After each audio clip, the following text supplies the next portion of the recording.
Dobra, nie ma na co czekać. Makijaż i halala, idę w świat. No. Disneyowskie wróżki, dzwoneczek, Nibelandia, przystań elfów. Gdy słyszycie te słowa, zapewne w pierwszej chwili przychodzi Wam do głowy Piotruś Pan albo ewentualnie najnowsza seria filmów o dzwoneczku. Jednak czy ktokolwiek z Was pamięta jeszcze o serii książek o nibelandzkich wróżkach?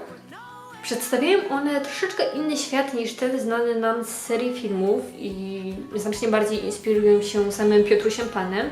No i jak dla mnie są kanonem, ponieważ powstały znacznie wcześniej. Jest to naprawdę ogromne uniwersum z masą postaci, a ich historie zostały opisane w około 40 książkach, a także w serii komiksów, które ukazywały się około 10 lat temu w magazynie Wróżki. Przewagą książek nad filmami jest to, że znacznie dokładnie ukazują nam codzienne życie wróżek, ich zwyczaje oraz obowiązki. Mamy okazję poznać tutaj znacznie więcej postaci, a także wróżkowych talentów, które tutaj nie zostały podzielone na kolory strojów, ponieważ w zasadzie było to odrobinę bez sensu, gdyż kolory skończyły się po talentach przyrodniczych. A w książek tych talentów jest cała ogromna masa, więc kolorów by po prostu na coś takiego nie starczyło. Tutaj wróżki chodzą we zwykłych strojach, z liści albo płatków kwiatów. Jest to znacznie bardziej naturalne, jak na to, że są to takie maleńkie wróżki.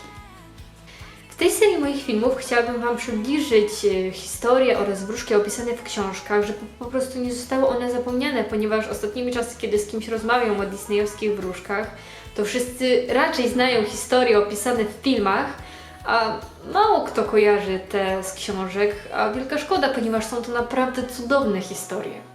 To jak na razie był taki wstępny filmik, żeby trochę Was wprowadzić w tą tematykę, o której będę opowiadać, a w tym już pierwszym filmiku możecie spodziewać się czegoś o Bryłce, czyli najważniejszej wróżce w tej serii książek, ponieważ nie wiem czy wiecie, ale dzwoneczek tak naprawdę nie było najważniejszą wróżką.